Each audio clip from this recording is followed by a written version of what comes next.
Let me talk to you about changing the world. Yeah, I know. You could go to the Met and you could wear a very expensive designer dress made specifically for you that says tax the rich on the back. And you could spend $35,000 for your dinner at the Met. And that way you can stand up for the little people. It was beautiful last night at the Met.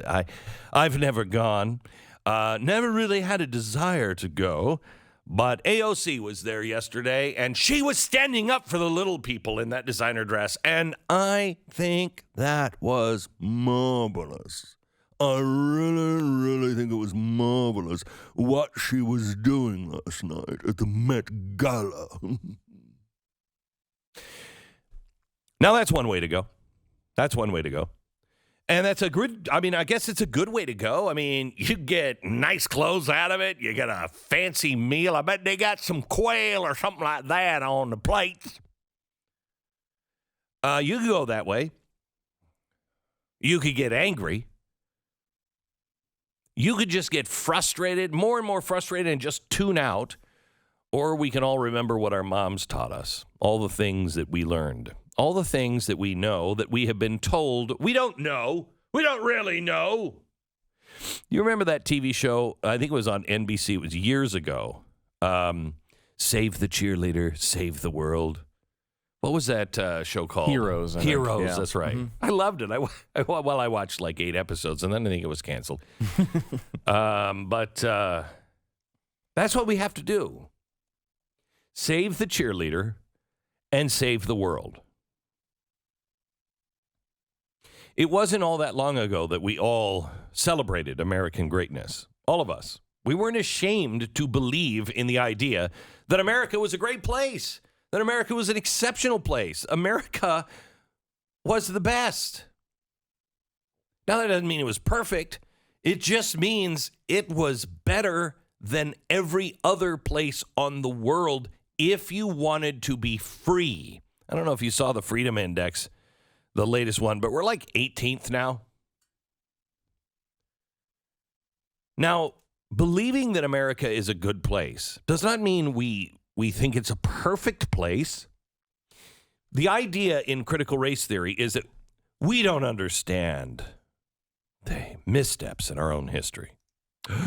We just don't understand it, but people like AOC does. Have you seen who she's wearing? I remember singing songs when I was a kid in elementary school about America's greatness. At the same time, I remember being taught that America's founders weren't perfect. I was taught some of them owned slaves. I was confused for a very long time about Thomas Jefferson. How can a man write all men are created equal and then own slaves? I didn't understand it until I read the first draft of the Declaration of Independence in his own handwriting, where he explained his feelings on slavery.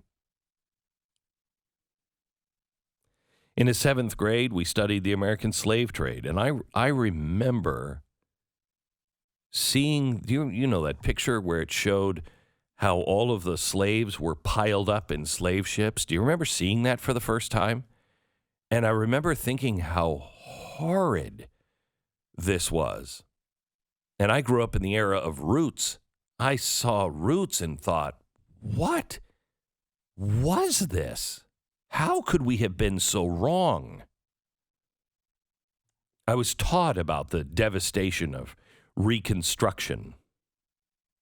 It wasn't hard to see the paradox of police fighting against the civil rights movement. As a kid, I didn't fully understand it. I don't think I do today. The impact of a nation trying to live up to her highest ideals and potential. That's what Martin Luther King challenged us in his speech in the mall. And for those of you kids, I don't mean the mall like the place your parents used to hang out at. Anyway, Live up. Live up to your founding documents was his charge. I remember hearing all of that. I remember knowing all of that, being taught all of that, being confused by it, being horrified by the mistakes. But I was also given a gift.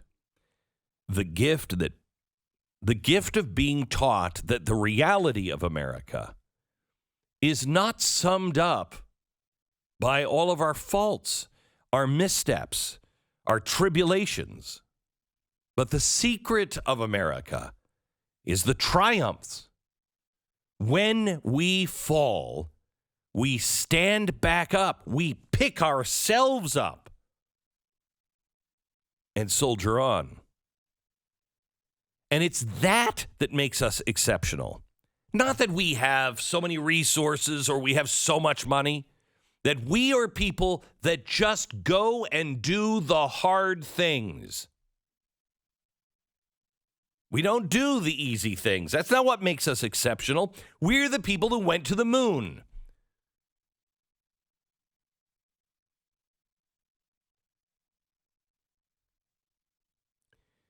We're the people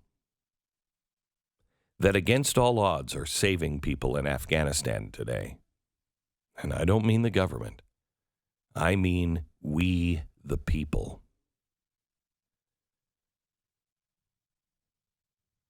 That's what makes us exceptional. We continue to try to become a more perfect nation, even as we face and in the face of our own mistakes. The greatness lies in the freedom that we each as individuals have to overcome. It's an exceptional idea. America's an exceptional place, and most of us know this deep down. But because perhaps of social pressure, we don't cheerlead anymore. So many are afraid just to admit what they know to be true. Stop it. Stop it right now. You know what is true about your nation, good and bad. You know what's true about you, good and bad. If you're a racist, you should work on that. Stop it.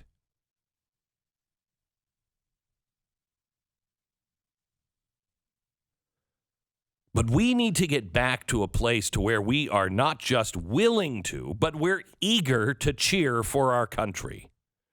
To stand up with those who are willing to acknowledge our unique place in the history of all mankind. Because America does have a very important place. Is it a coincidence that 250 years ago, people's wealth was pretty much the same, unchanged for thousands of years? The poverty level, the way people lived 250 years ago. Wow, shockingly, the same time America was born. And in that time, 250 years, the wealth and the progress of people has grown by 18,000%. It's not a coincidence. And I'm not talking about the wealth of being able to go to galas in a very nice dress and have a $35,000 dinner just to say tax the rich. You know what I'm saying, Lovey? I'm saying the kind of wealth that allows you to send airplanes to the other side of the earth, to save people you've never met or most likely never will meet, who don't know your name nor never will know your name.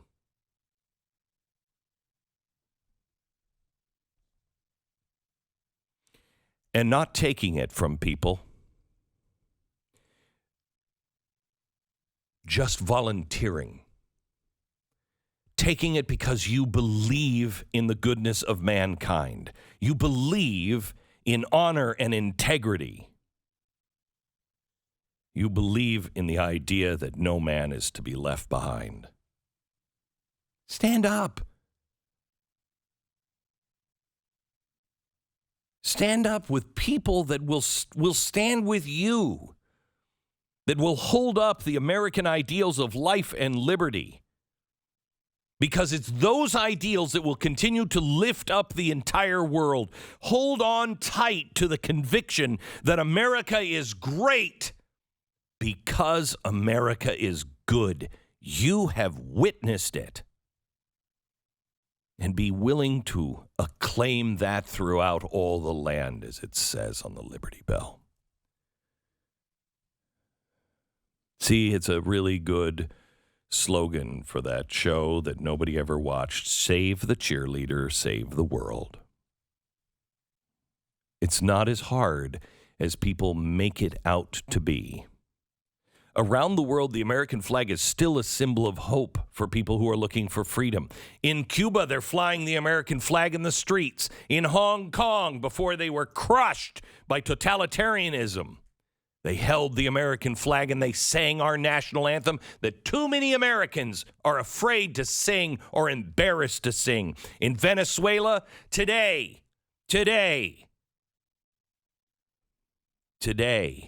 this morning, people who are wearing the flag on their shoulder or have the flag on the end of a tail of an airplane in Afghanistan, people still know what that is.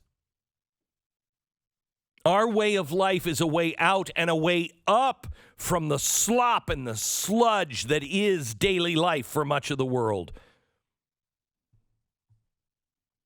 We cannot just dwell on those who have lost sight of the American distinction.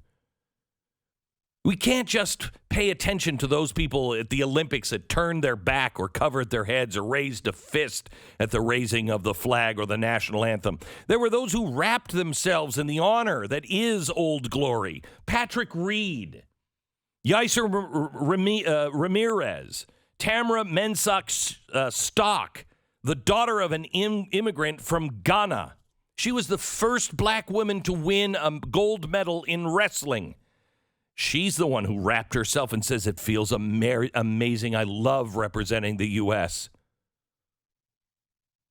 There was a son of Cuban immigrants that carried the flag in the opening ceremony, minor league baseball player Eddie Alvarez. He said, quote, just to get the honor to represent the United States, to hold the flag, the symbol of liberty, of freedom, my family came over from Cuba to this country. And if it wasn't for them doing that, I wouldn't be in the position I am in now. Being a first-generation Cuban American, my story represents the American dream. That dream is still a reality. As long as we are willing to hold it high for the world to see, save the cheerleader and save the world. One last thing. I'm sure by now you've seen the video of the cat falling from the stands at the Miami Hurricanes game on Saturday night. If you haven't, you need to find it and watch it. It's been captured by so many angles. A black and white cat dangling above the stands as it barely hangs on with its claws. Nearby, fans strain to reach the cat before it falls 30 feet to the level below. The crowd gasped and screamed when after nearly 20 minutes of that cat struggling, it loses its grip. But then something happened. Craig Cromer and his wife Kimberly, they were in the lower level, and they held the two corners of an American flag. It happened on 9/11, the weekend of 9/11. Cromer said it was just so quick. We just grabbed the flag and we held tight, and then I felt a big tug, and the flag caught the cat. He says anyone would have done it. But his wife Kim is the real hero because she's the one who brings the flag to every game. She brings the flag to every game. She shows up every season, gently, quietly spreads out the stars and stripes in front of them, ever present but never aggressive. But as always happens, at the moment of desperation, when life hangs in the balance, when determination and action are needed, they calmly and firmly held on to the four corners of that glory, and it saved the day. You are those fans. Cheering for America, even though there are those that want to degrade you and ridicule you. Cheering for the America that you know and the America that still is yet to be. Holding on to the corners of American goodness and catching all those who fall. Celebrating what is noble about the American journey. Remember one thing, and I charge you with it. Save the cheerleader and save the world.